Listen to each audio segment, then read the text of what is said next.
Welcome to The Inner Practice. I'm your host, Jackie Vandertuin.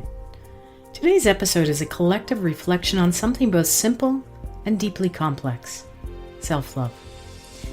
We often hear the phrase, "we are what we think." But what does that really mean in our quiet moments when we are alone with our thoughts? In the hard ones when we've met a mountain that seems insurmountable? In the moments when our inner voice becomes our harshest critic? As the Buddha reminds us, you yourself, as much as anybody in the entire universe, deserve your love and affection. Today I'm joined by returning voices from this podcast, Cailea Davis, Jasmine Deleon, and Megan Pomeransky, as we explore how our thoughts shape our world and how learning to soften those thoughts might just change everything. Today we'll be asking, what is self-love? How does it show up? And what happens when we let our inner voice of criticism surface? Finally, we will explore how our time on the yoga mat influenced our concept of self-love and how we hold space for ourselves. So let's dive in. Thank you all for being here. It truly is an honor, but perhaps we can just start by introducing ourselves to our listeners. I'm going to start with this beautiful woman to my right, Jasmine Deleon. Okay, hello everyone. I'm so excited to be back. My name is Jasmine Deleon. I am a yoga instructor in Orangeville. I have the pleasure of working with Jackie quite often, and I'm currently coming to you from Montreal, doing some personal travel and some professional travel as well. And so, I decided to stop in a park and join our call, and I'm so happy to be here. Thank you so much from beautiful Montreal. Traveling out west to Winnipeg is Megan Pomeransky. Hello, I'm Megan. I'm born and raised in Winnipeg. I'm an athletic therapist and yoga instructor over here. And I was reflecting on our other podcast episode, Jackie, on how we talked about so many things, and self-love was kind of a glimpse of a lot of it without being able to go deeper. So I'm really excited to be able to share that with you all here. Thank you so much. And in person from BC is Cailea Davis.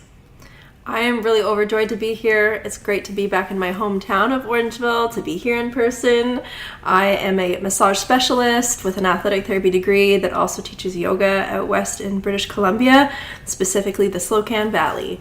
And I had this idea to do self-love because I listened to all the podcasts that Jackie's done, and it was such a common denominator in so many of them that we just kind of touch on.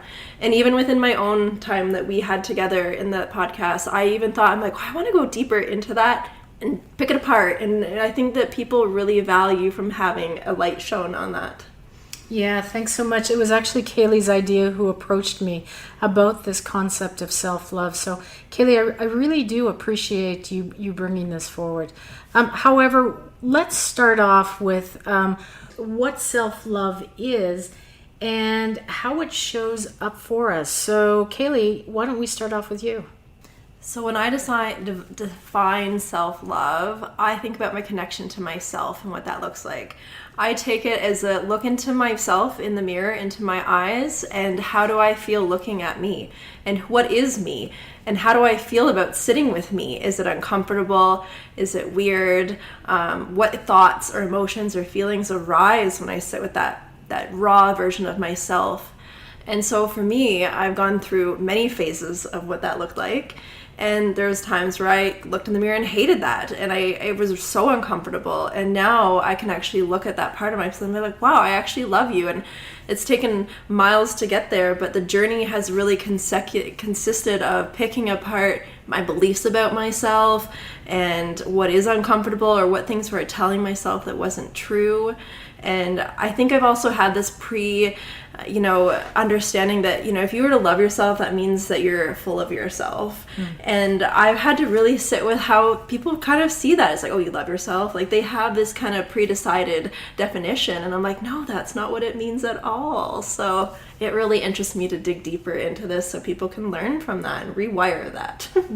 Yeah. Jasmine, how about you? How would you define self-love?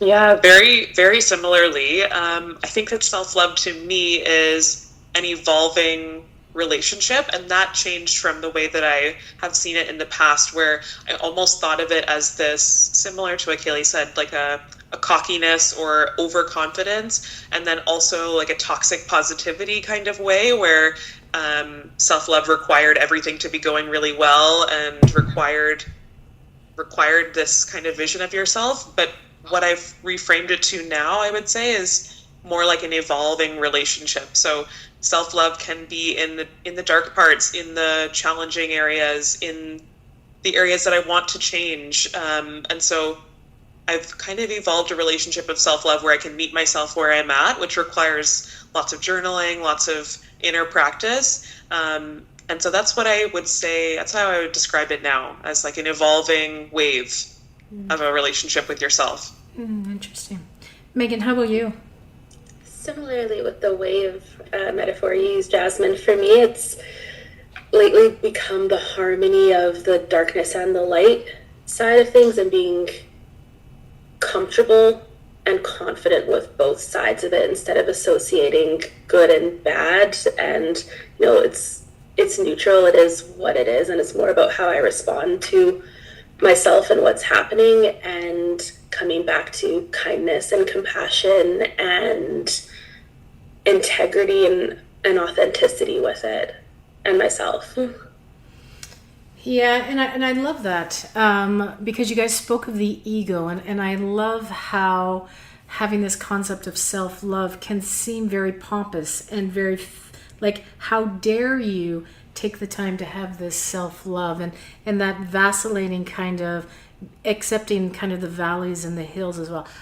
And I think that that's a really important concept of, you know, that self-love, really loving the good and the bad parts of ourselves.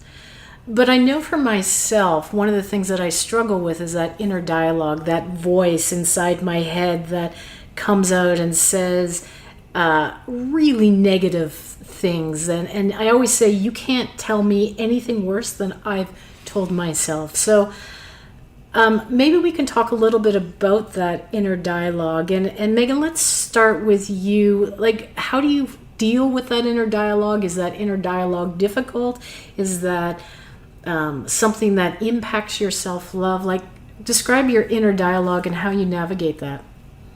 It's been a really interesting process over, especially the past few years, of diving deeper into like why I make the choices that I do, and am I doing what I want instead of what other people might want for me, and then recognizing, is that voice really mine or is it someone else's? And it's like infiltrated my thoughts, and am I people pleasing? And I feel like it's a split of positivity and negativity a lot of the time, and creating this almost like compartment or like separate version of myself. Like, that's the inner critic, and I can listen to what she has to say and respect it, but like turn the volume down. Or as like one of my coaches would tell me, is like, you can just put her in the back seat with like a little iPad and keep her busy back there, but she doesn't have to drive the car right now. And there's a lot of resistance because sometimes she gets really loud, and the environment that I'm in can amp that up or bring it back down. And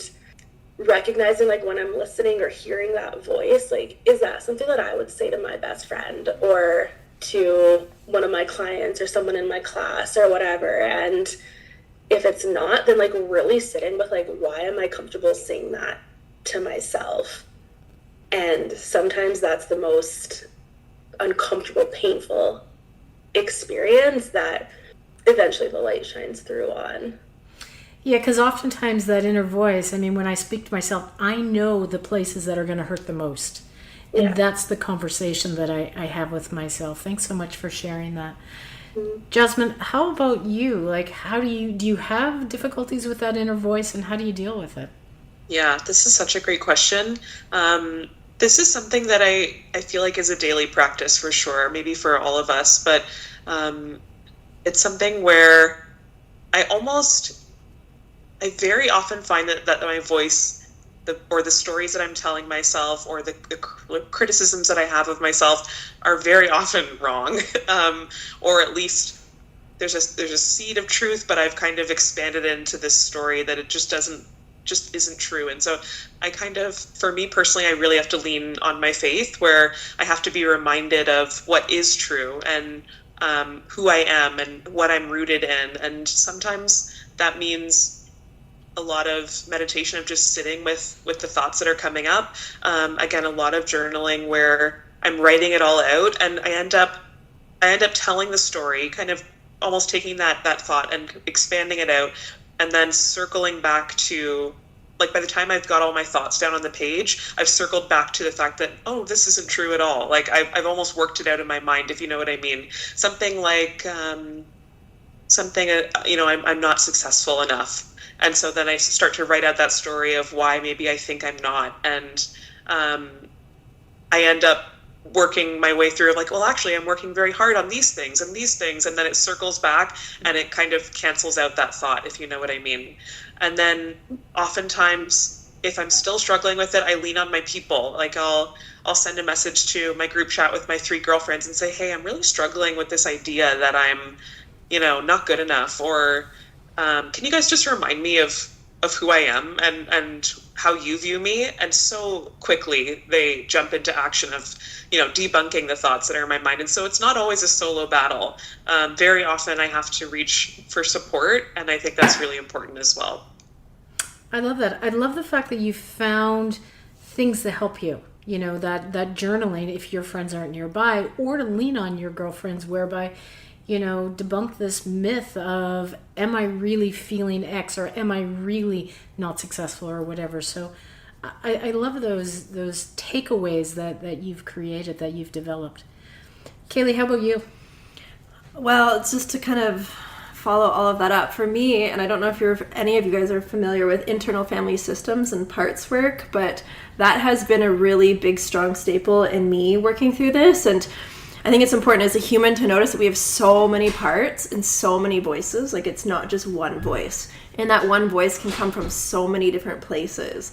So for me, like, I sit with, okay, what voice is coming up right now? Is it my perfectionist? Is it my overachiever, overgiver? Is it, the girlfriend, the daughter? Like, what part of me is just coming forth? And then what other voices are battling with it? And so without, feeling like you're nuts and having all these voices in your head, you kind of label them and sort through them and let them all come and talk. And, it's like having the control of your own, like, okay, like, you said what you needed to say. Now, what are you saying? And what are you trying to do? Like, what's your goal here? Like, is it protecting me from something? Are you afraid of something? Like, what is that? Like, really investigating, where is this thought coming from, and this voice?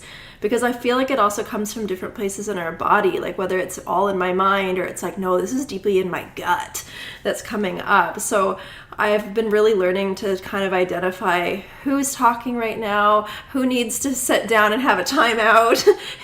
and I think that's really helped me to organize those parts of me to be like, okay, they're all welcome here, and I can love each one of them as they have something to say. And that's why it's coming up. I don't need to shoo them away or tell them they're bad or wrong, and just let them speak and hear them, and then organize, what is true. And I think that's also the bottom line of figuring out where you go, is like, what is true? Where's this coming from?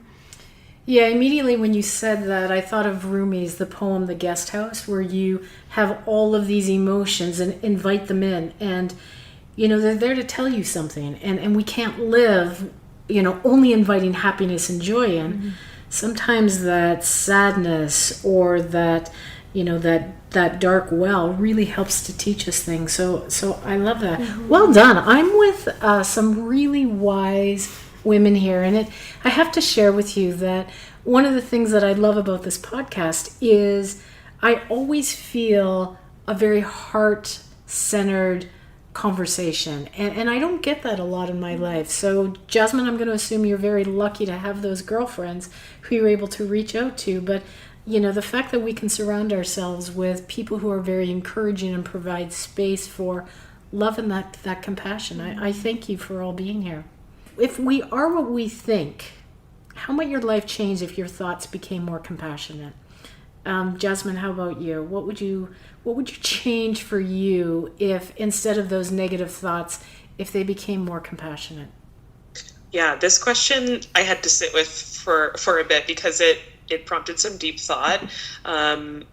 What would change if my thoughts were more compassionate? I think I would land in a place where I was demanding less of myself and doing less. I'm someone who, Jackie knows, but I'm a very busy person. I keep myself very busy. I have multiple jobs and multiple groups of friends, and I love to put things on my to-do list and say yes to things and add to the calendar.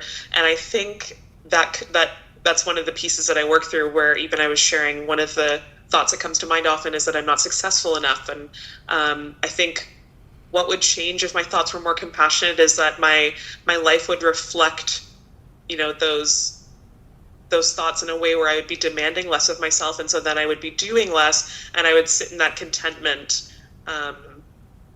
without the pressure that I've placed on myself, and that I receive from family and society and social media and whatnot. So I think my life would look much simpler in a positive way, and ultimately that's something that I am really striving towards. So that's a vulnerable truth that I'm actively working towards, but I think that's what my life would look like. Yeah, simpler, quieter, and content. Yeah. And I appreciate the fact that you're saying that you're working towards, because we're all on a journey, right? We're always working towards, well, I assume, becoming better, becoming a better representation of who we are. Cailea, how about you? What would life look like if your thoughts became more compassionate? It's funny because when I sat with this question for quite a while too, it also really hung me up. My first thought was actually that I'm not what I think. And it was like, actually, I'm not my thoughts. And going into kind of more of that mindset, because I'm like, how don't I identify with my thoughts? I can have bad thoughts and still be a really compassionate, good person. If I'm an apple, and if I think I'm an apple, I'm not an apple. My mind went all down that hole. And I was like, but that being said, I do agree. And, I think having, that organization of thoughts in my mind and being like, okay, I might have a negative thought, but I follow it up with the counterbalance of something compassionate, that my actions and how I perceive myself in the world will also alternatively or ultimately give out the energy of more compassion and have me making more compassionate choices and actions. Yeah, I love that. Megan, how about you? I'm sorry, I didn't realize this was going to be a difficult question. My apologies. I think the part for me with the negativity part is that I used to associate it with always being a negative thing, and recognizing that when the inner critic pops up, I can thank that version of me because it protected me and got me to where I am in a lot of situations that were stressful or conditional or those sort of things. So now I try to reframe it as not shutting off the negative thoughts and being more curious about it and what opportunity can come from it if I listen or if I don't. And again, it seems to always come back to that harmony for me right now, because I think I spent 30 years of my life shutting off the negativity completely, or trying to push it in the closet and not talk about it, not tell anyone what I was thinking, feeling, experiencing, or how I was responding in certain situations. And stifling it for that long created, I've realized, a whole cascade of other problems. So now trying to frame it from that curiosity side, and I think ultimately when I get curious about it, then I end up being more similar to what you guys have said of being versus doing, and being okay with being present, and that's it. It's not the what's next. It's truly being present and being okay with that. I love what you're saying about being curious. I never really understood that when someone said, oh, just be curious about what you're feeling, until I actually started practicing simple things like be curious about your breath. I was like, I never noticed how it, so simply noticing how you're reacting, and maybe taking that, stepping back and looking that zoomed out approach. Why is my voice telling me this? What else is going on for that negativity to come through? I have a question for you guys, and I find really curious because as someone who's a teacher, I see a lot of students who struggle with the concept of failure. And, I come back because I learned that FAIL means first attempt in learning. And I always say, these mistakes actually are good because they can be teachers. And the students are like, absolutely 100% not, because that mark is what's coming through. But what would you guys think if we were to treat your mistakes as teachers instead of that evidence of failure? Cailea, what about you?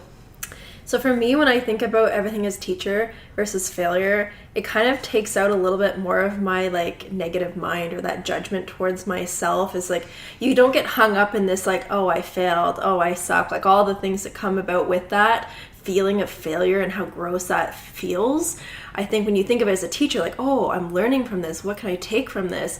What's the wisdom here? How can I take this and not do it again or change it? And it gives you more of that critical mind of thinking it through versus this dark, judgy kind of sadness that you did a big mistake and you really messed up. So I think in the long terms of things, when I think about the teachers, the wisdom carries me forward and moves through those things a lot faster with more ease than getting hung up on it. And then you just totally either, going a completely different direction or giving up on yourself. So that's what I felt, yeah. Yeah, I love that. I wish I had that wisdom many years ago.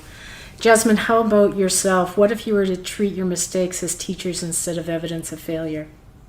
Absolutely. I so agree with what you just said, Cailea. That's another piece that I struggled with for many years, especially throughout high school and university. I had, very hard expectations on myself. And I truly thought that people were disappointed in me with every small mistake that I was making. And that's changed, especially through my yoga teacher training. I was able to kind of reframe that quite a bit. And so now I agree where everything is a teacher, and actually those failures, I now value them because they inform my next steps usually. Whereas, and that's the thing is, we never know what would have happened if the failure didn't come. We have this idea of, well, if I did this, it would have been a different route. And we actually don't know that for sure. So all we can do is take what we received, which is maybe the failure or the misstep, and let that inform our next steps. And I really try not to live in the past anymore and try to rethink those things and walk it through over and over again, because we ultimately can't change it. So I don't think that answers the question, but okay, but I think it does. But yeah, if we were to treat everything as a teacher, I think that we would be extending ourselves the grace that we deserve and the grace that we would be given, that we give other people so often. So that's what I would say. Yeah. Yeah. And I, grace is one of my favorite words, because I often say, give myself grace because I give other people grace. But that and my mom voice is coming through when you said disappointing others, because I often think of, children disappointing people, and I have students that say, I don't want to disappoint you, and that actually breaks my heart, because it's not about me. You don't need to please me. It's about, what are you learning from this? So thank you again for saying that. This podcast always brings tears to my eyes, and that was a little tear kind of filled moment. So yeah, thank you. Oh, thank you, Jackie. Yeah, you guys make me cry. Megan, how about you? Treating your mistakes as teachers instead of evidence for failure. I feel like when I get more comfortable with that place, it's going to just open up a lot more doors and opportunities. And I say that because I've let failure and fear of failure stop me from doing a lot of things in the past, where I just wouldn't even put myself in a situation where I had the opportunity to fail. I picked things I was good at, or just kept quiet and pretended like I didn't care about something or want something, because then it would hurt less if it didn't happen. And I think that came partly to what I was saying earlier about some emotions being bad, and I just didn't want to experience them. And then similar with some of the people pleasing and not wanting to let people down. And understanding like whose definition of failure, first of all, even is it? Like, is this my parents' voice? Is it a professor's voice, or friends, or partner, or whoever? And like writing down like what would a failure actually look like versus success. And most of the time the failure would probably be so insanely catastrophic that it was like a 0.001% chance of it actually happening, and there was always something that was successful in it, even if I learned something. And the other part that's helped me switch that around too was another very strong work in progress, is that I'm not responsible for other people's emotions, which has been a really big journey for me. And if someone's disappointed in me because I've quote unquote failed at something, it's likely a reflection of them, unless we happen to have the same definition, which odds are we don't. And that's been like, I feel like uncomfortable even just saying that, like, not that I want the power to control other people's emotions or like think that I do, but yeah, I'm not responsible for that has been stressful and amazing. I think you heard a collective amen from us when we say that. Yeah.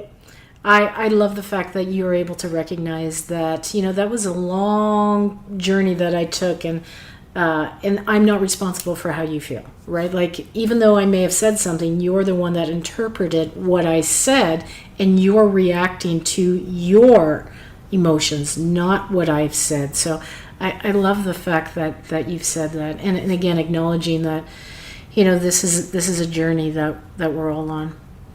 Yeah, I think a lot of the times, like, people are a mirror for ourselves. And so if I'm that mirror for somebody else and they see it as a failure, maybe it's a reflection of something, like, for themselves, that's what they were scared to do or didn't think was good enough, and it has to do with their own self-judgment or self-love or whichever side of it that they're on.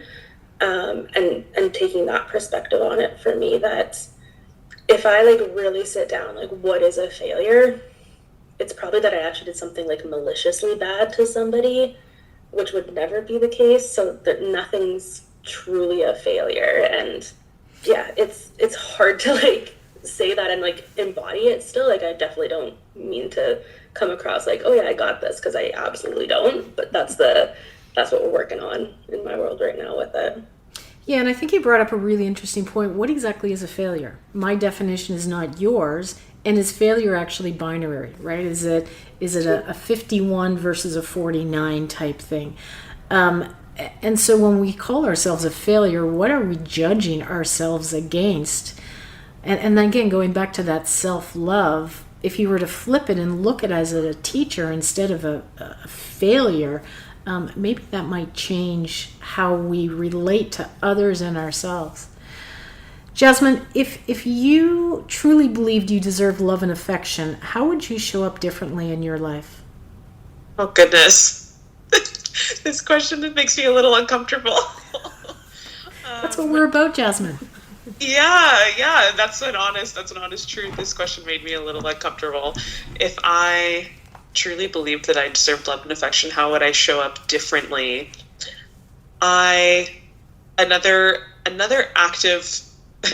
feel like every question is another active thing that I'm working through is working through like hyper independence as a young woman, as an eldest daughter, as, you know, I'm a Capricorn, if that means anything to anybody. So I'm very headstrong, very so what I'm trying to say is kind of dismantling the idea that I needed to do everything myself, that I needed to show up a certain way and, you know, accomplish everything and never ask for help. I think that's how I would show up differently, is I would be much softer with myself and even with other people.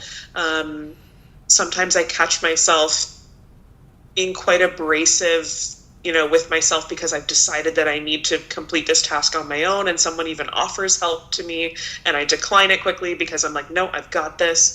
And that's like denying myself love and affection that people are offering to me, right? So how would I show up differently? I would be much softer with myself and how I walk through the world. I would ask for help before people even offer it. I think I would kind of assess my plate and decide, maybe something can be, is everything urgent? Can something be pushed off?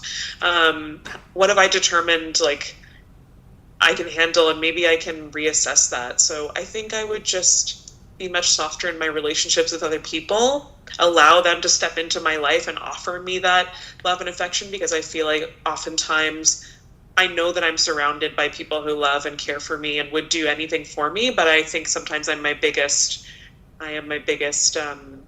hurdle to that by not allowing myself to receive it. And going back to those girlfriends that you have, that opportunity to reach out to others, that's what this world is about those social networks. And you're not a failure for asking for help, although oftentimes we think that we're weak if we need something. So kudos to you for recognizing that. Megan, how about you? If you truly believed you deserve love and affection, how would you show up differently in your life?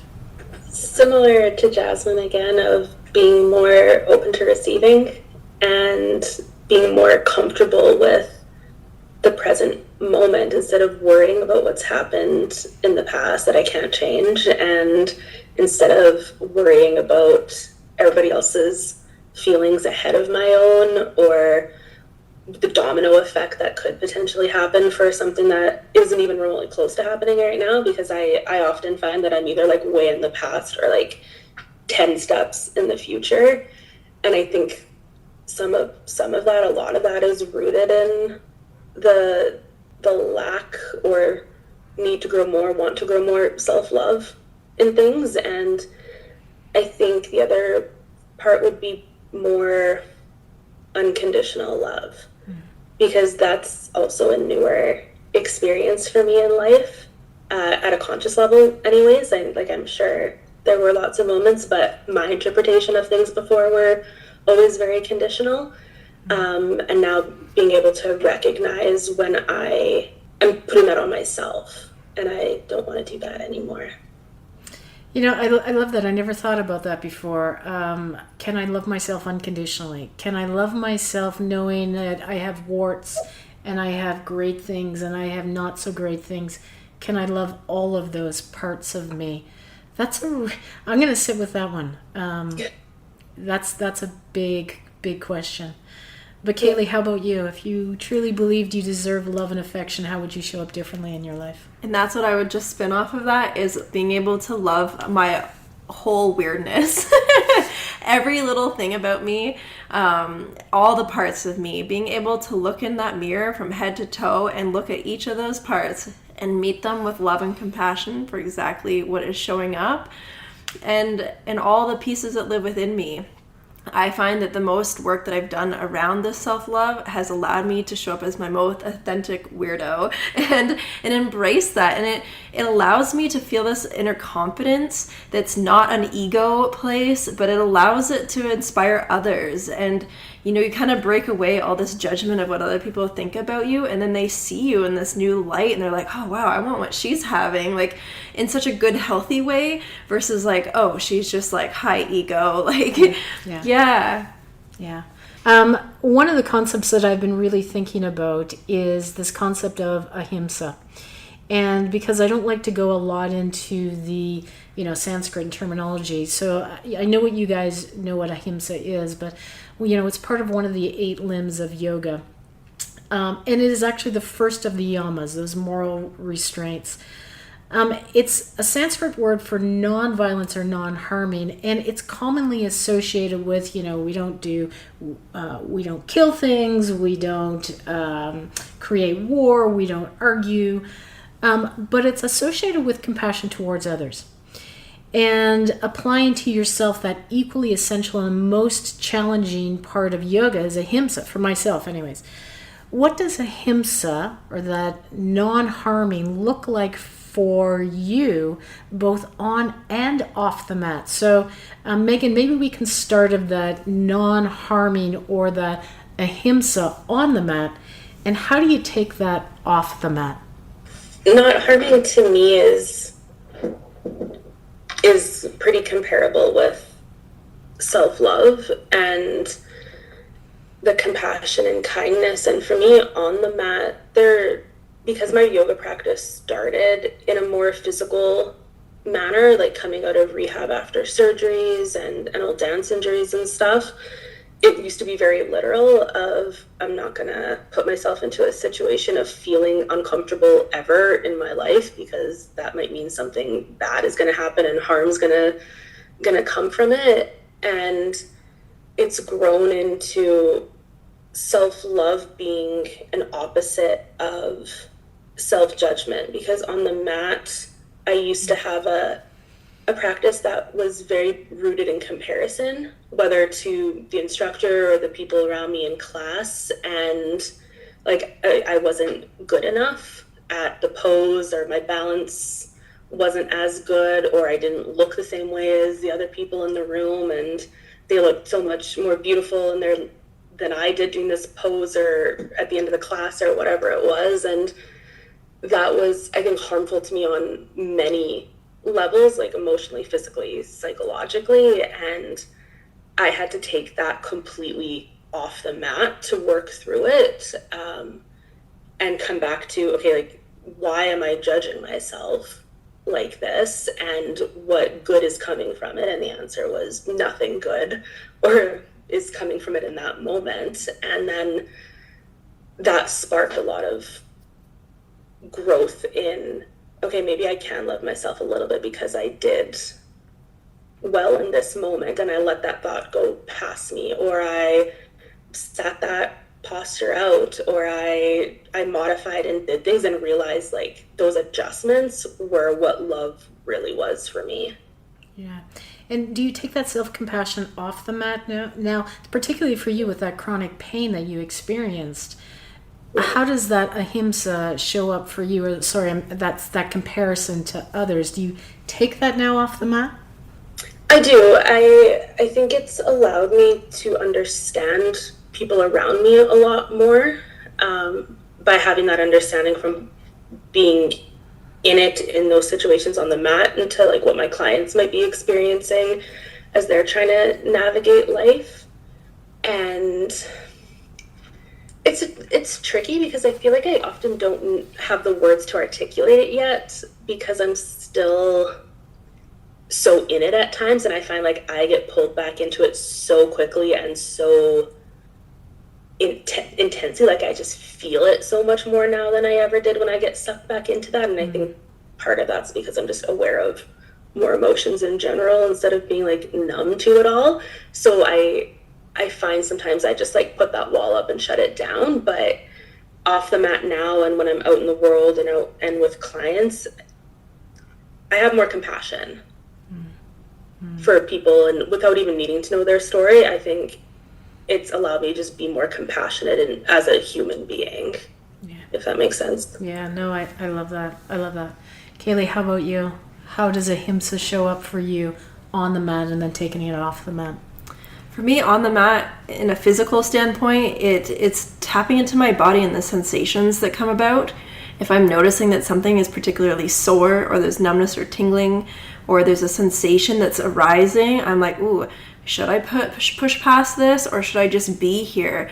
And I bring that a lot into my teaching as I teach people too. I'm like, every little click, crack, little, pull here or there, like tune into that. What is it telling you? Because so much of the time we can go so much further past that, where it comes in that 1 degree of motion and then we can push past it and all of a sudden it's not there anymore.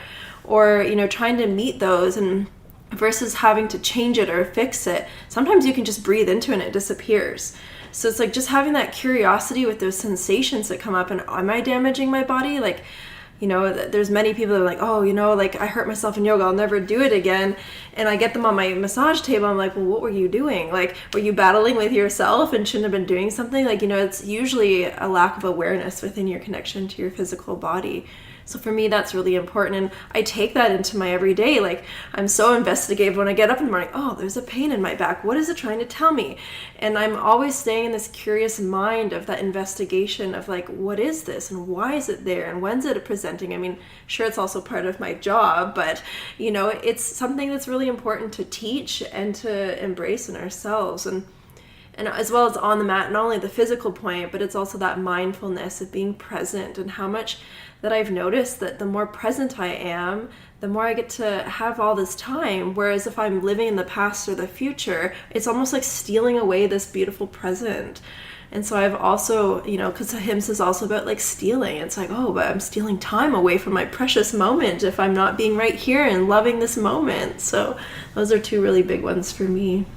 Yeah, I love that. And even, with you and your partner, is when you're in a difficult mood, are you stealing time from your partner as well? And it's a bigger thing that it's not just, stealing groceries. It's stealing so much more. Time, energy, all of it. Yeah, 100%. Jasmine, how about you? What does Ahimsa look like on the mat, and what does it look like off the mat for you? Yeah, Cailea, I feel like you took the words out of my mouth. That was an awesome response. We're so aligned there. I always repeat in my class the phrase of like taking inventory, and I always say, this is all data. Like, consider this data. Whatever feedback you're receiving from your body, take it as neutral. Hear what is coming up, and lean into that and honor where your body is. I teach a very simple and slow class by intention, because I feel like we have enough fast-paced things in this world, and I don't think that, and that maybe that's our yoga hot take, but I don't know if we need another, vinyasa superpower magical crazy flow. Like, I think slow is so steady and so powerful, and oftentimes my students will kind of look at me and be like, where are we going next? I'm like, no, we're just here. Like, take 3 more breaths while we're here. Because as I said, like, it's all data, it's all inventory, and I'll often instruct my students to invite them to close their eyes if they feel safe, because that just kind of limits the eye movement that I struggled with for so long as a student. The comparison was so strong when I was on the mat as a student witnessing a class or being a part of a class. And so I often invite people to close their eyes and really breathe into each pose and take double the amount of time as what you might think we need there, because our body will give us so much feedback. And then in terms of off the mat, I think being very gentle, I try to be very gentle with myself, and I do that by having specific routines. Like I've also dealt with chronic pain and some health issues that I shared in my podcast episode. And so that often looks like making sure that I'm nourishing my body, doing the steps that I need to take to set up my busy week for success. Like maybe I'm meal prepping, maybe I'm just kind of considering what I might need, taking myself into account and thinking a little bit ahead of time, just so that I've set myself up for success in a way. And so, that's what I would say. Yeah, thank you for that. Cailea, how has your yoga practice helped or hindered you in the concept of self-love? And we're going to be diving this more into part 2 of this conversation, but how does it help you in teaching others how to treat you? Yeah, I think the biggest thing when I look back into the pivotal points of my yoga teacher training and the kind of keyholes where, the teacher kind of guided me into unlocking this idea of loving myself, was really just getting curious and then meeting myself on the mat with like, okay, I don't have to judge everything. I can just be curious, and like really diving into that concept of investigation and treating everything as a teacher. And so when I get into that, I can get into my body and out of my mind. And that has been the biggest thing for me to really bring into my yoga practice as a student and as a teacher. Because there's so much times where you might, as soon as you get into your mind, you're judging yourself. I can't do it. I shouldn't be here. What am I doing? All the nervousness comes up. But once I drop into my body and I kind of channel into that place where I'm coming from, a good, compassionate, understanding, non-judgmental part, I can give that to my students, and then they can also be in that embrace too. And I'm like, let your inner voice be kind, but also notice when it's not, and just, don't tell it to be quiet. Like, let it talk and let it be there, and just welcome it all in with love. Yeah. How does that help teach others and how to treat you? I think it just really, it ripples out. And, I think when people observe that, it really brings that mirror in front of them to question, oh, well, if you can think that way. And it's been really interesting to just be curious with putting myself out there in a different way and noticing how it affects people, because I think you can see when people are thinking and it's turning the wheels, and you're like, yeah, just dropping these little seeds here, and they question how they treat themselves. And then once they kind of sit with that, they have the ultimate decision whether, they do something with that or they don't. And that's on them, not me. Yeah, because you're not responsible for other people's emotions. I love that. Jasmine, how about you? How has your practice helped or hindered you in the concept of self-love, and also in teaching others how to treat you? Oh my gosh, I feel like becoming a yoga instructor and just growing my practice in general completely transformed my relationship with myself and my idea of self-love. I think that when I arrived at the practice, I was showing up in a state of chronic pain. I was dealing with vertigo for multiple years and some neck and muscle tension that was really debilitating at the time. And so when I arrived, I was, on the mat, completely helpless, basically, kind of at my wit's end of what to do. And it slowly started to bring me back into a place of healing. And so that ultimately rebuilt my self-confidence and my self-love, because I was able to reconnect with my body again. I was so disconnected for many years and afraid of my body and resentful of my body. And really, it took a long time to rebuild that idea of loving myself again and loving my physical body. And so I would say the practice transformed everything. Yeah, it really transformed everything. And how I show up as a teacher, I really try to, when people are arriving to class, I'm sure, Jackie, you know the same, at the studio, I ask them how they're doing, and I really listen. Like, I make eye contact, and I want to know the answer, because I know how it will inform the class. Like, I see in people's eyes when they're just, yeah, I'm okay, I'm good, or yeah, I'm doing great, I'm feeling good. Like, you can tell the difference. And I've had classes where I've wondered how someone was doing, and afterwards, I'm sure we've all felt the same, where afterwards they told us, like, you know what, I actually really needed that class, or, I just had a family member pass away and I was debating on whether to come today or not, and I'm so glad I did. So you can just sense, like, just being present as a teacher, that's a form of self-love as well, is like giving that to others. It reminds me of a story of one student that was in my class, and no conversation, you could just tell. And this isn't how I would present myself normally, but I just went over and I just gave her a hug, and it was very accepted, and she just cried. Right? It was just that somebody needed something at the time. And because of this practice of trying to be in tune with my emotions, I think that really helped being on the mat, where I could feel or sense or just had this intuition that something needed to be done to help this person. Megan, how about you? How has your practice helped or hindered you in the concept of self-love, and also in teaching others how to treat you?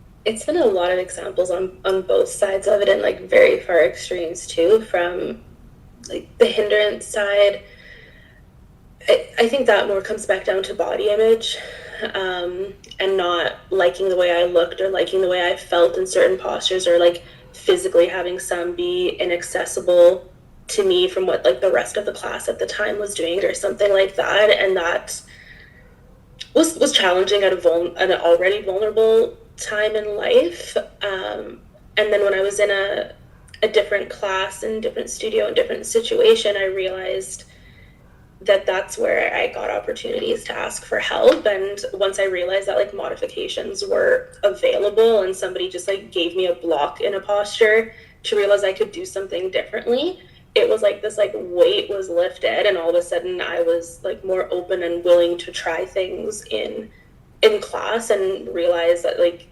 things could feel good or they could feel easy, and that allowed me to start asking for help and like telling the instructor ahead of time, like, hey, I have these limitations, or this doesn't feel good, or like I don't want to take that class that they asked me to come to because it was like too hard for me or something.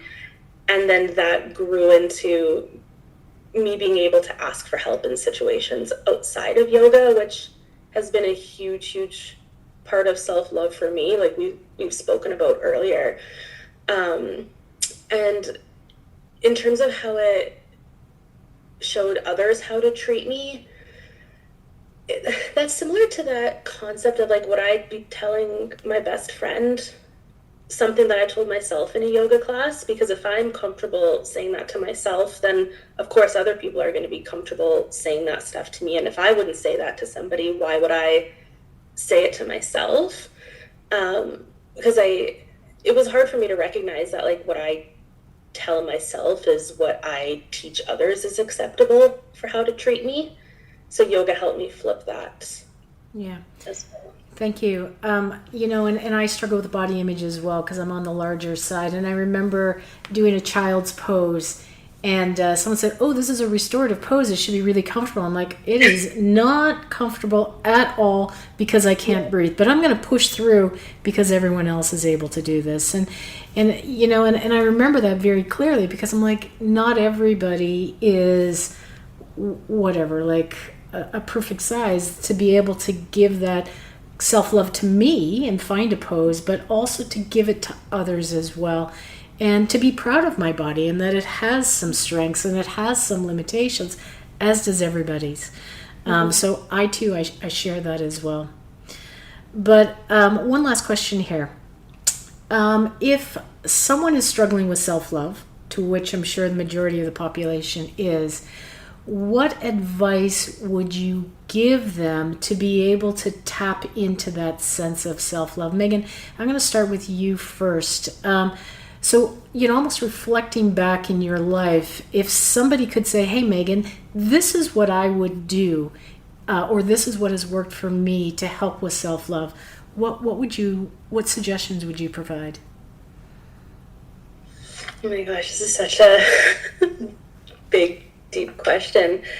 I would come back to curiosity for people and inviting them to ask themselves, like, are they hearing their own voice or are they hearing someone else's first? And then truly defining what love is for them, because I think we all have some slightly different variations on what love is in different types of relationships, self-love being one of them. And then is there one small thing to do that's on that list of what love is that you can just do today? And like, don't wait till tomorrow. Like, what can you do today? And then starting to grow that into making decisions of like, if I wanted to love myself more, what would I do in this moment? Would it be X or Y? And then give yourself the opportunity to make either choice without judgment, but start to build that belief and that pattern that like you can do things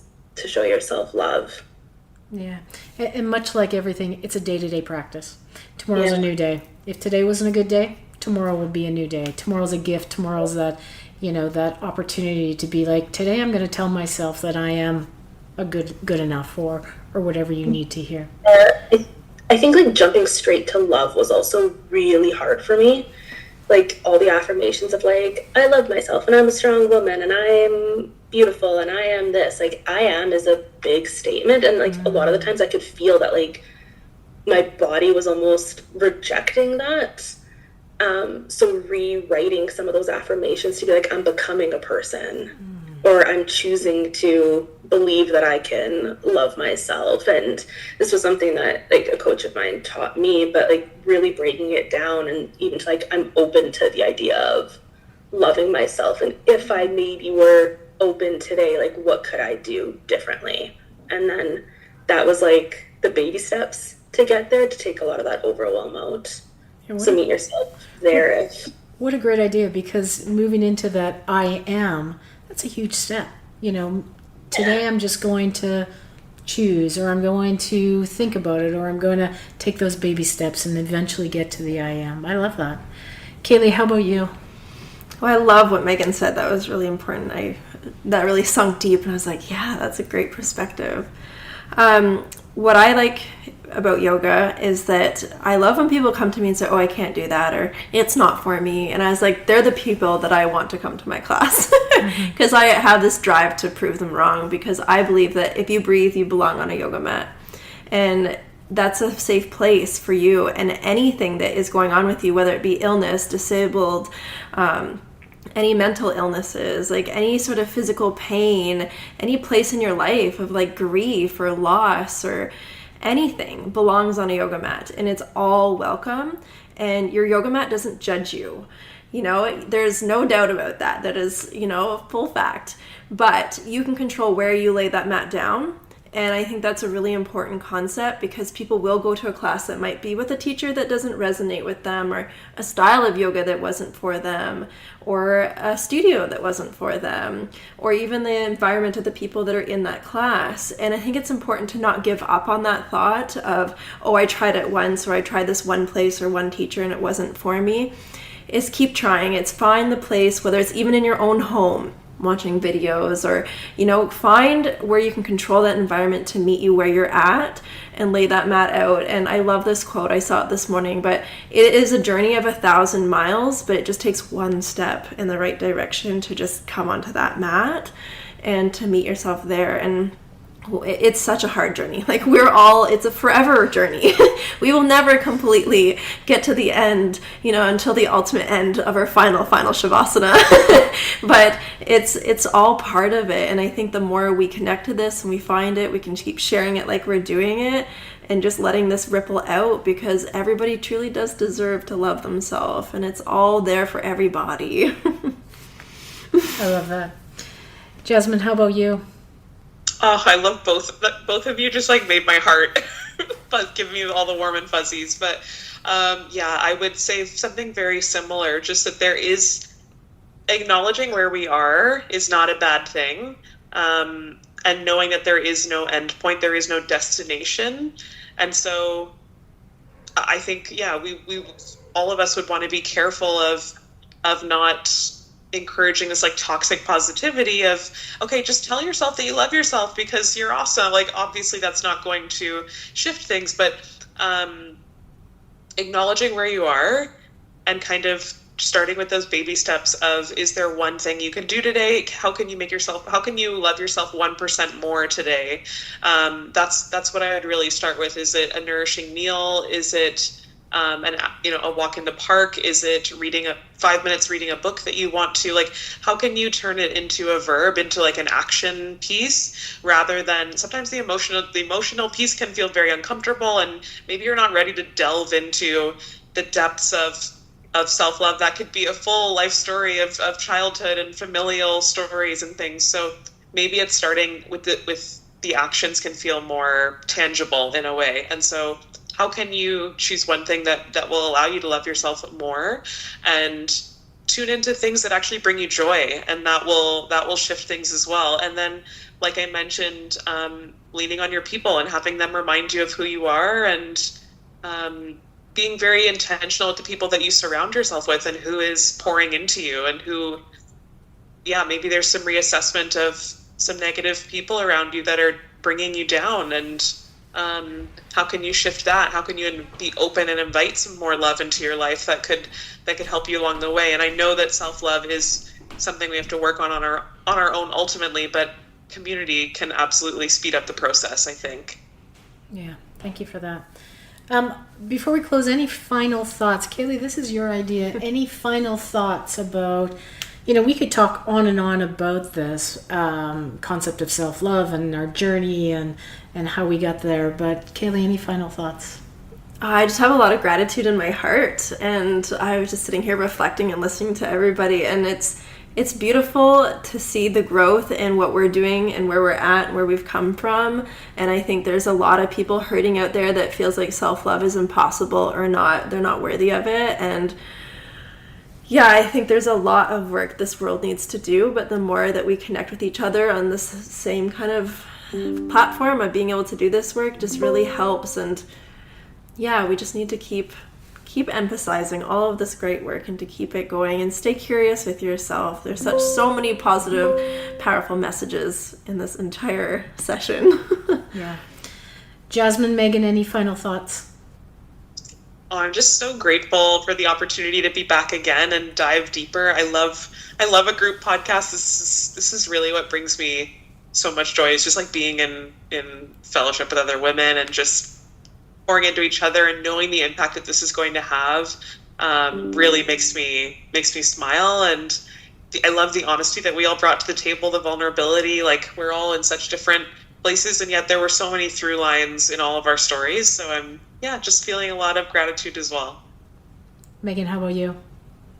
Yeah, similar. I think this is a beautiful example of that openness and how it can spark conversation, and that we're probably all a lot more similar than we realize or give the opportunity to let that come through, considering Jasmine and Cailea, this is the first time I've spoken to you guys, and the similarities and the stories and all that is powerful, and I know that ripple effect is going to be beautiful for a lot of other people, so thank you for this opportunity. I want to thank all three of you for this opportunity to learn, to grow, and transform. Self-love is so important. You've given so many tidbits and nuggets. I am going to listen to this again and again and again. So thank you all. You're all such a blessing to me and so many.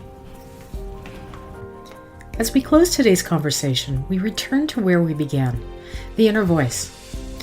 If all that we have rises from our thoughts, then perhaps self-love begins with a single shift, a softer word, a gentler perspective, and a willingness to meet ourselves as we are.